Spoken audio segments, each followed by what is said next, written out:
আজ 28শে জুন। আপনি কি জানেন আজকের দিনের ইতিহাসের গুরুত্বটা কি? আজকের দিনে কি হয়েছিল? আজকের দিনে 1757 খ্রিস্টাব্দে মীর জাফর ইংরেজদের দ্বারা বাংলার নবাব হিসেবে নিযুক্ত হন এবং রবার্ট ক্লাইভ বাংলার গভর্নর হিসেবে নিযুক্ত হন। আজকের দিনে 1919 খ্রিস্টাব্দে ভার্সাই চুক্তির মাধ্যমে প্রথম বিশ্বযুদ্ধের সমাপ্তি ঘোষণা করা হয়। আজকের দিনে 1954 খ্রিস্টাব্দে ভারতের তৎকালীন প্রধানমন্ত্রী জওহরলাল নেহেরু এবং চীনের প্রেসিডেন্ট চৌ এন লাইয়ের মধ্যে ভারত ও চীনের শান্তিপূর্ণ সহাবস্থানের জন্য 5টি নীতি অর্থাৎ পঞ্চশীল নীতি ঘোষিত হয়। আজকের দিনে 1921 খ্রিস্টাব্দে পি.ভি. নরসিংহ রাও জন্মগ্রহণ করেছিলেন। তিনি ছিলেন ভারতের একজন রাজনীতিবিদ এবং ভারতের 12তম প্রধানমন্ত্রী।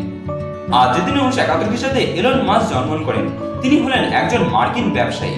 তিনি 2024 থেকে 2025 সালের হিসাবে পৃথিবীর মধ্যে সবথেকে বড় লোক।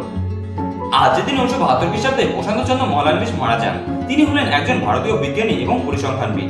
তিনি ইন্ডিয়ান স্ট্যাটিস্টিক্যাল ইনস্টিটিউটের প্রতিষ্ঠাতা এবং ভারতের দ্বিতীয় পঞ্চবার্ষিক পরিকল্পনা, যেটি 1956 থেকে 1961 সাল পর্যন্ত হয়েছিল, তার নামে নামাঙ্কিত হয়ে আছে। ভিডিওটা কেমন লাগলো সেটা কমেন্ট বক্সে কমেন্ট করে জানান। ভিডিওটা যদি ভালো লেগে থাকে তাহলে একটা লাইক করে দেবেন। ভিডিও থেকে যদি আপনি নতুন কোনো তথ্য জানতে পারেন তাহলে আপনি আপনার প্রিয়জনের সাথে শেয়ার করে ততটার জন্য সুযোগ করে দেবেন। এইরকমই বুঝতে গুরুত্ব সম্পর্কে জানতে চ্যানেলটি সাবস্ক্রাইব করে